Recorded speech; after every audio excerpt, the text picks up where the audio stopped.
I'm Marty Lindsay, a Los Angeles County Master Gardener. Welcome to our Gardening in Place workshop. Today I'm going to be doing a unit on succession planting, which is demonstrated by these lettuce plants here. Before me, Joan Borgman will be talking about integrative pest management, and after me, Alex Arciniega will be talking about gardening with kids. Thanks for joining us. My name is Roger Gray. Welcome to Garden in Place, which is the Master Gardener's online workshop. We're doing this in response to the fact that we're all essentially locked down for a bit, and there's lots we can do out in our gardens. Joan, are you with us and are you ready? Hi. Yes, hi. Yes, I am. Hi, everybody. I'm Master Gardener Joan Borgman, coming to you downwind from the eerily quiet Burbank Airport in North Hollywood. I'm in North Hollywood. Today, I'd like to talk to all of you new gardeners on the subject of pest control through the lens of integrated pest management. On several occasions, I've been asked to recommend a general all-purpose pesticide, although I can certainly understand why someone would want a one-size-fits-all solution. There's not one specific product, nor is there just one technique when approaching pest control, because what you ultimately do is going to depend on the type of pest you are targeting. So let's step back and try to rearrange how we think about this. Now, we approach this technique of integrated pest management with the knowledge and understanding that insects and animals will be present in the garden. Now, in my conversations with children, we've explored the idea that nature is where the animals and the insects live. It is their home. As simplistic as that is, let's think about it. Insects and animals are part of the ecosystem, and they will always be present. As a matter of fact, some of the insects we find in the gardens are beneficial for our plants, and we want to encourage those good ones while discouraging the bad ones. For instance, some of the bad ones munch on the leaves or suck out the juices of the plants, and those that are the good ones, those are the ones we'd want to control. However, there are others that eat the pests, that eat our plants, and even others that pollinate the plants that produce our tomatoes and peppers, for example. The birds eat the insects as well. So you see, we have to consider all of these factors, take a step back to observe the natural world, then choose our actions accordingly. Okay, now I'm going to try to present a slideshow. Let's see if I can do it. Integrated pest management. This will be so exciting, folks. Wait till you see. Present. Da, da, da, da, da, da, da, da, da. Let me know, can you see my slide? Integrated pest management? All right, let's try to play it. My first, where can new gardeners begin? Integrated pest management. All right, what is it? Now, I'm going to be pretty much quoting a lot from our websites. And at the end of this, I'm going to give you a lot of websites. So what is it? It's a process you use to minimize pest problems, to deal with pest problems while minimizing the impact on the environment. I have to move all your pictures so I can see what I'm reading. Okay, next. Methods of integrated pest management. As you see, for instance, since it's an ecosystem-based practice, when using integrated pest management, we approach the gardening practice from the point of view that a certain amount of disease or pest damage can be tolerated. So you need to consider how much damage or how many pests you are willing to tolerate. Then you must be willing to sacrifice a few vegetable plants and maybe even tolerate some cosmetic damage in order to minimize your use of pesticides. Like, you'd only use broad spectrum pesticides as a very last resort after carefully monitoring your situation, as well as after following guidelines which then indicate that its use is needed. As IPM is an ecosystem-based strategy, it encourages the use of methods which will provide long-term prevention or suppression of pest problems with the minimum impact on our own health and on the health of the environment, as well as on the organisms we are not targeting. It combines several control methods to keep pests from becoming a problem, such as planting, planting resistant varieties in your garden, such as growing a crop that will better withstand pest attacks than other varieties do.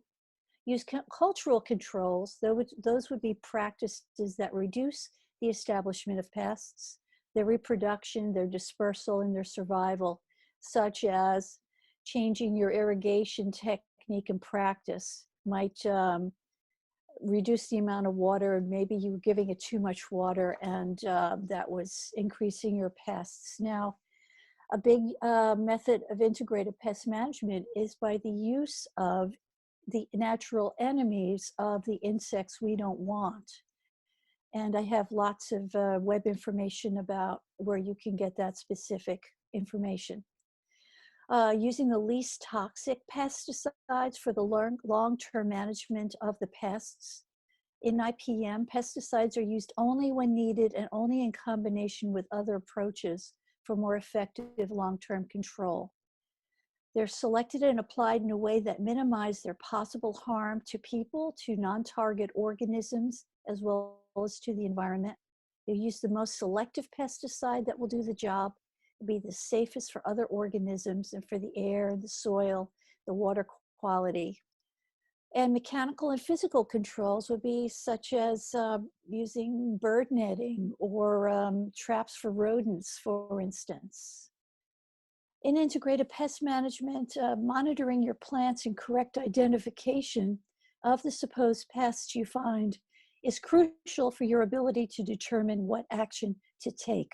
Because as I mentioned before, something you may think of as a pest might really be a beneficial insect, something you'd want to keep around.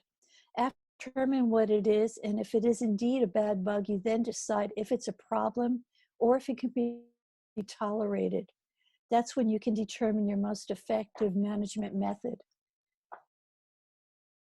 The most effective term management plans are usually a combination of methods that work better together than they do separately. IPM principles and practices are then combined to create IPM programs. Although everyone's situation is different and unique, the 6 major components of an IPM program are identifying the pest, monitoring and assessing pest numbers and damage, following the guidelines for when the action is needed, preventing pest problems, using a combination of the biological, physical management tools, and then after you take all these action, you reassess the effects. Now, I know that's a lot of information, and I'm going to give you even more. It's going to be a lot of websites, and don't worry about scribbling them all down because we will have them available for you, but I'm going to show them all to you anyway. For instance, here's the home page, and what is IPM and the Natural Enemies Gallery. Now, hold on, I'm going to show you what those look like. When you get to the main home page of Integrated Pest Management, it leads you down gopher holes of even more and more information. All these links you can click on. I've practically quoted a lot from this next website, which was a link from the previous one. And then you can go to the Natural Enemies Gallery, where you can see very, very specific information about very specific insects, as well as we have a wonderful poster called Meet the Beneficials, which you can download online, and it looks like that. And you can check it out, and it's a lot of fun and very informative. We have then even more information about beneficial predators, parasites of insect pests, and that's what that one looks like, what the beneficial predators looks like, as well as the parasites of insect pests. which is a whole, somebody's whole, you could spend a lifetime learning about this. So it's, again, a snapshot, literally and figuratively. And again, we will tell you this a lot of times. Please contact us with your questions either by calling and leaving a detailed message on the phone line, helpline, or detailed question and photographs at our email address. And again, I'll tell you, I know that was a lot of information. So good luck, and please contact us. And I know you all have lots of questions, and I hope I or anyone else here would be happy to try to answer them for you. Thank you. Thank you, Joan. I know somebody saw a question that went by about grasshoppers. Who was reading that and responding to that? Master Gardeners, could you repeat that question for us if you were the one that responded? Nobody's taking credit? All right. What I did is I put a link that describes all of the management techniques for the 2 insects that were in the chat. So it's in the chat. Cool. Does anybody have a favorite way of getting rid of grasshoppers besides, as someone pointed out, grabbing them by hand and feeding them to your chickens? Nobody's had a lot of luck with grasshoppers. So the bad news and the good news is the best way to deal with the grasshoppers is, in fact, to use physical controls. And that literally means try to grab them when you see them to the degree that you can get them to hold still long enough. Beyond that, you may have to resort to some chemical controls. And rather than recommend specific things, I'm going to leave you with Christy's link to the grasshopper webpage. Perhaps Christy could put that up again. Awesome. Anybody else see any other questions that they need to forward to the group, the chat monitors, please? Anybody? All right. Well, let's see what else we see over here. Bird baths. Somebody said putting a bird bath in their community garden. Please be sure to share these on audio, not just on the chat, so that everybody gets a chance to find them on the recording, because the chat won't be on the recording. Bird baths attracts the birds. Birds love grasshoppers, so you've got a twofer. You can feed the birds without having to add extra food to their wild habits, and at the same time, you have natural pest control. One thing I would mention about birds, though, they also like to eat young sprouts, so you have to be a little careful. At the Huntington Library, they tried growing some greens for several months and couldn't figure out who was eating them. And they finally discovered it was little birds coming in and having a snack of the green sprouts. All right. The bottom line is, of course, that IPM is about doing the least invasive piece, the least destructive piece that you can, to be rid of the optimum number of pests. There will always be pests. It's a question of how many you can put up with and how little you can do to avoid altering or damaging your local planting ecosystem. Awesome. Marty, are you still around? I'm hoping that Marty Lindsay is with us, because I'd like to ask Marty to Yes, I am here. We do have some more questions, and we'll accumulate those and try to get back to some of those near the end of the program this morning. But Marty, if you would like to chat with us, I will get your presentation ready so that it's ready when you are. Hello, everybody. My name is Marty Lindsay. I'm a master gardener for Los Angeles County, and I live in northwestern Los Angeles County at an elevation of about 3,000 feet. So my gardening is a little bit different than people that live down in the basin, but there's a lot of things that are pretty typical to anybody who's gardening in Southern California. Today, I want to talk about succession planting, which is essentially continuing to plant things throughout the season so everything doesn't come up at one time and then you're just looking at a garden for the rest of the season. Uh-oh. Roger, do you have my stuff? There we go. Okay, so can you guys hear me? Can somebody give me a verbal if you can hear me? We can hear you. Perfect. Okay, so if I can have the next slide. Roger, can I have the next slide? Okay, my internet connection is obviously having some problems today. So succession planting is a way to extend harvest by staggering plantings of crops or planting different varieties at different times. So next slide, please, is going to be a picture. And then the following slide is going to explain a little bit more. Next slide. Oopsie, we missed the slide 4. There we go. Okay, so the most common method of a succession planting is doing vegetable for at different times. So what you want to be doing is you want to space things out sometimes every 2 to 4 weeks, but I have to tell you that since I've made this presentation, I've done peas and I actually have done them every week. So instead of planting everything all at the same time, plant, and then plant the following week and plant the following week. This way you'll have a continuous stream of vegetables coming in. As the first plant's in production, you can replant same area with the same thing, or for example, I use peas.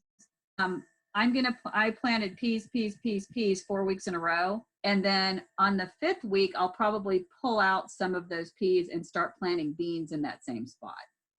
So that is, next slide, please. The picture, and then the following slide.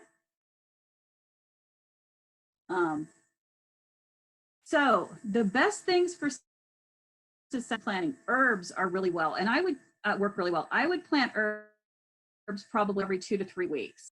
Basil and cilantro specifically, dill, parsley, tarragon, and then the woodier herbs will last longer, but definitely basil, cilantro, and the more delicate herbs are ones that you want to plant every couple of weeks. Greens, specifically lettuces, arugula, spinach, kale, and chard, you want to plant those every couple of weeks. Root crops, the beets, the radishes, the carrots, the turnips, the leeks, the fennel, you want to do those probably every 3 weeks or so. Next slide, the picture. Another great thing to do succession planting is cut flowers. If you want to have sunflowers or zinnias or cosmos or dahlias coming in throughout the season, plant them every 3 weeks or so, and you will have cut flowers or just beautiful flowers in your garden. And then next couple of slides. Next. Can I have the next couple of slides? Probably the one past the kids. Yeah, those are cut flowers that we had. So extending your growing season. Some crops like peas I mentioned have a short growing season.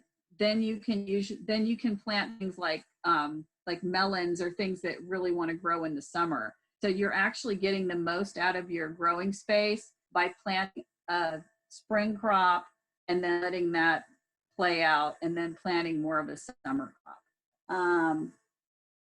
And then the last slide is just kind of a wrap that says, succession planting in the home garden can provide you with an abundant source of food. We have a long growing season in Southern California. A home gardener can grow a variety of crops year-round using succession planting. So that is it. I can't hear anybody else. So you heard me, awesome. I have a video that explains succession planting for peas that I just put in the chat. Any questions? Marty, there is a question for you from Michaela. She asks, with unpredictable extreme weather, hot, cold, hot, succession planting is a crapshoot sometimes. Do you want to answer to that?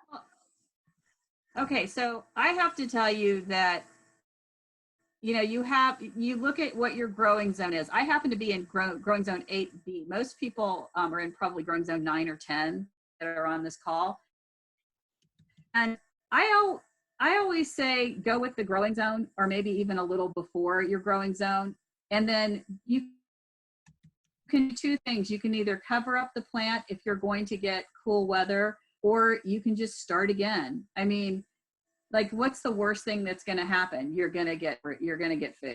You know, I mean, the best thing that's going to happen is you're going to get food. The worst thing is you're going to have to plant again.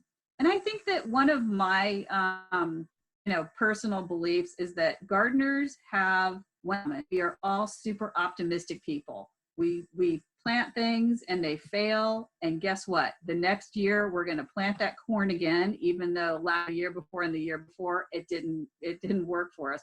But this year it might work. So we're an optimistic group. So I say just keep planting. Any more questions?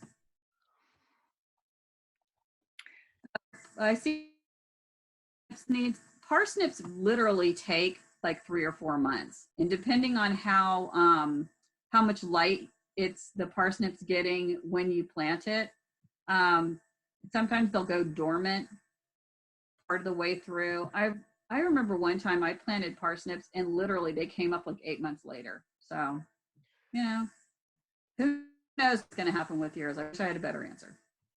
Okay, any other questions?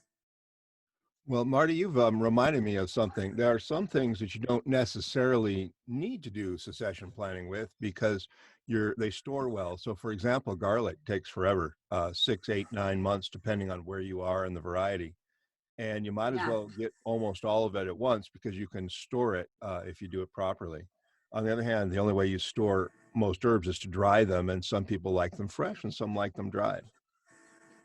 Well, and that's a good point on garlic is I didn't really work as a gardener, but I mostly work with children and I work with them year round. And so we plant garlic because it's literally one of the only things you can plant in November and December and January. And, you know, it doesn't really matter when you plant it, just, you know, November, December, or January, it's all going to kind of come due in the middle of the spring. You're right. It stores really well. And it kind of catches up, you know, at least up here in the high desert, it catches up no matter when you plant it and kind of comes at the same time. I guess it rests in the ground, for lack of a better term. So Awesome. Any other questions? All right. I think there are a few that are slipping by. What I'd like to do, though, is encourage my Master Gardener colleagues to make some lists. And when we get to the end of our presentation, we will go back and try to answer some of the general questions. It's hard for me to get them down because I'm kind of managing the engineering side of things here. All right. Excellent. Thank you, Marty. If you do see in the chat, there is a Facebook group called MG Community Resources, and you can go join that group and get the information that we have available from these presentations and from the links and the like. You can find them on that Facebook page. And if you have a question that didn't get answered, didn't get put up, you can check there and join the group and post it. And 5 or 6 bored master gardeners at home will jump in and give you the best answer they can make up on the spot. Look up on the spot. All right, so we have next up, we have Alex Arciniega, who I can't see, but that's because there's so many of you in the group here. Are you ready to run, Alex? I'm ready. I'm ready to go. Awesome. Hi. Good morning, everyone. My name is Alex Arciniega. I put together, hold on one second.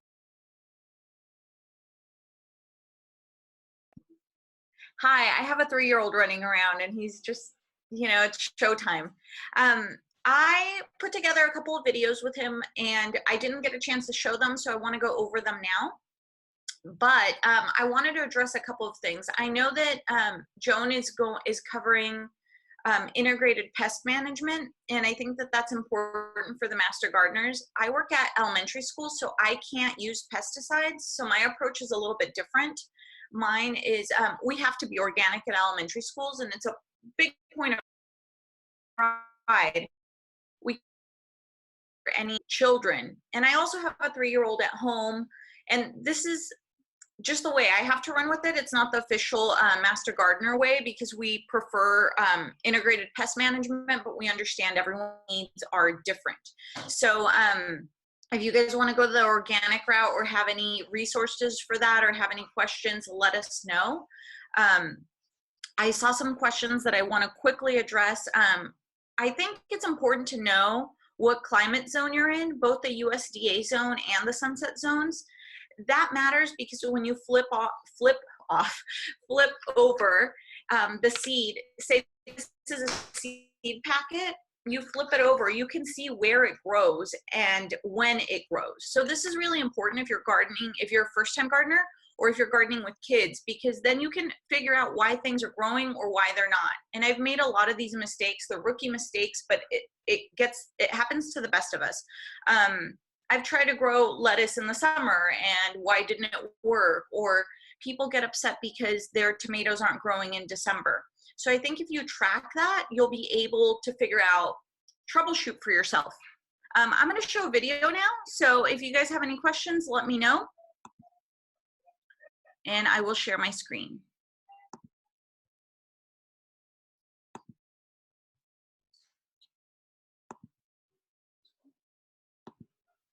Hi, so today we're gonna grow with toddlers. We just went around the house and found things that we already have available. So since we're going through eggs quite a bit, we're gonna take this egg carton and we're gonna use it to start. Diego, do you wanna start showing us how we fill this up with soil? Yeah. So we just found some soil around the house. This is good starter soil. Do you wanna start putting it in here? Yeah. Okay, start grabbing it and putting it in there. And one of the things that we wanna grow, and this one? Yeah, wherever you want. What I like to do is I like to split up my garden from a learning garden, because I want the space to be very much adaptable to Diego's learning, meaning if he wants to change things up, if he wants to adapt, if he wants to play with things, we're able to kind of give him his space and have it be kid size so he can control it, as opposed to like raised beds. Another thing I like to do is we're gonna start some butternut squash. I like to get seeds that are age appropriate, and by that I mean these are seeds. Do you want to take a couple of these and put them in there? Yeah. And then tuck it in like a blanket, remember? Can you put them to sleep and put the blanket over them? There you go. Okay, you've got a couple more to do. I'll leave them here. I like to get seeds that are a little bit bigger for toddlers, because I think it'll help with their dexterity and their fine motor skills. For kids who are a little bit older, I like to play with visuals a little bit. So this is a really cool mix, and this is from Baker Seeds.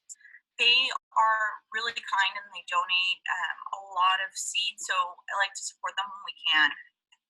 These are great for school gardens. They're great for learning gardens because there's different colors. So this would be great for counting and for kids who are a little bit older who have better dexterity. That's good. Are you done? Do you want to do a couple more over here? So how I can support from here on out is finding a safe place where we can grow these and then start helping get him on a little watering schedule. These won't take a lot. This isn't a big financial investment. I think starting with seeds helps the parent be patient and work on patience, but also helps kids use their powers of observation to see how things are growing. So I'll probably write the date here and then just keep an eye out. One thing to look out for, and this is more for the parents, is to figure out how deep to sow the seeds. This says about 1 inch deep. If you grow in the seeds, if you grow direct in the ground, it says to plant them on a hill. These will need full sun. So I don't want to keep these on a shelf in a dark room. I'm probably going to leave them on a south facing, very sunny window. And then we're going to do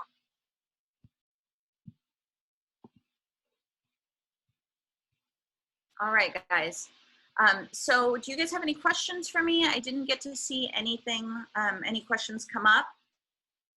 Any questions about seed starting? Either Marty or I can tackle them. There's a lot of gardeners. Great. Thank you, Alex. I really like the videos. They are neat. Even though there's a little lag on this end, the information is cool, and it's really neat to see the kids interacting, or your son interacting with the material comfortably and naturally. I teach middle school, or retired from teaching middle school, and the number of middle schoolers I would get in a day that said, "Ew, it's dirt, it's bugs," and wanted nothing to do with it. And then by the end of the year, they're eating carrots out of the ground. I have to convince them to wash them off before they eat them. But it's good to just expose the kids. There's been some questions about the Facebook group that it should be available for us. You can find it at the Los Angeles County Master Gardeners Facebook page. And then you click on the little link that says groups, and that will take you over to us. The other way you can do it is in Facebook. Look for a group called MG Community Resources. I've posted it a couple times on the chat. MG Community Resources. All right. Master Gardeners, we're looking for some additional questions that are out there. Oh, it was pointed out to me, by the way, you can also use MG Los Angeles Helpline at ucdavis.edu. That comes to our helpline volunteers in Los Angeles County Master Gardener's office. Alex, would you mind telling us about the hashtags that people can use if they are putting their projects up on Facebook and other social media? I'm going to have to look those up quickly because I closed my window, but I will type them in. So give me a second. I put them in the chat. Oh, thank you. Cool. So if you are looking at the chat and you find the hashtags, I think it says hashtag Master Gardeners of LA, hashtag LA Master Gardeners, either one. That'll let us know that you've done something, or if you have something you want us to see or be aware of. It's kind of a cool way to make that happen. Awesome. I